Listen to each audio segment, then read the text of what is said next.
These aren't cranks. These are bears that don't hibernate voluntarily. Why do they do this? Did you know that not all bears encountered in the forest during winter are cranks? Some of them deliberately avoid hibernation.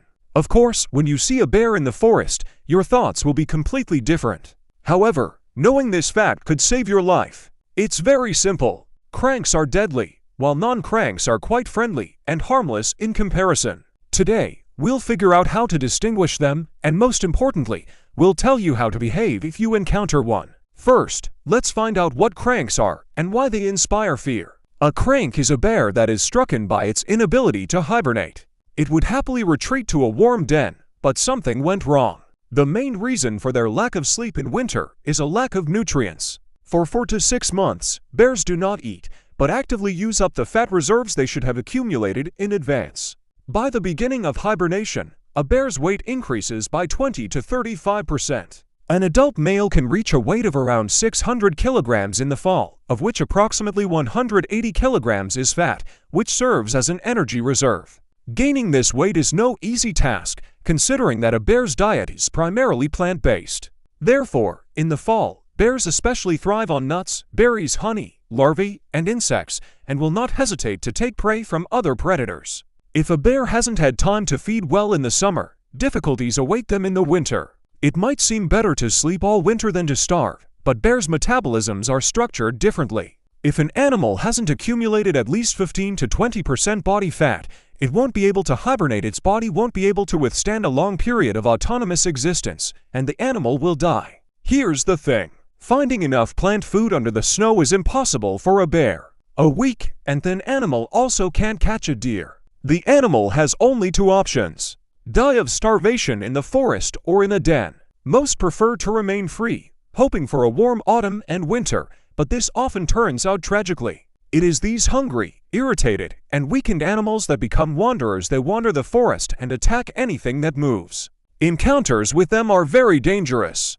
A wanderer has no fear of humans, entering villages, rummaging through garbage bins, and killing dogs and livestock. Its behavior is unpredictable and aggressive, as the animal teeters on the brink of life and death. If you encounter such a bear, it is strictly forbidden to approach it, use dogs to scare it off, or attract its attention. It's best to calmly retreat and report the discovery to the hunting service. The bear poses a serious threat to others. There is another category of bears that also wander through the winter forest, but they do so by choice. These club-footed creatures have evolved and mastered a new ecological niche. In their habitat, food is available year-round, meaning there's no longer any need for hibernation. What does an animal weighing several hundred kilograms eat? Fish. Lots of fish. Never-sleeping bears can be observed on the banks of large rivers during salmon spawning season.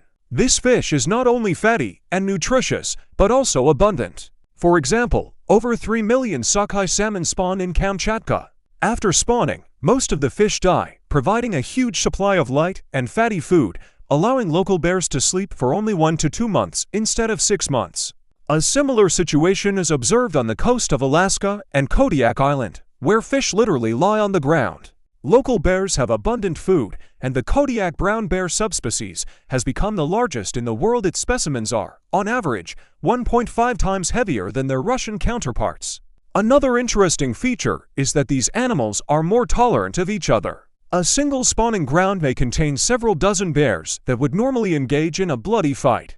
However, with abundant food, they have no reason to waste energy on conflict. For people, bears that are not strays pose no greater risk than ordinary forest animals. Therefore, if you plan to walk near a river with a large number of fish, observe the usual safety precautions. Make noise, speak loudly, and be attentive. If you spot a bear, it's best to avoid it and not panic or call hunters.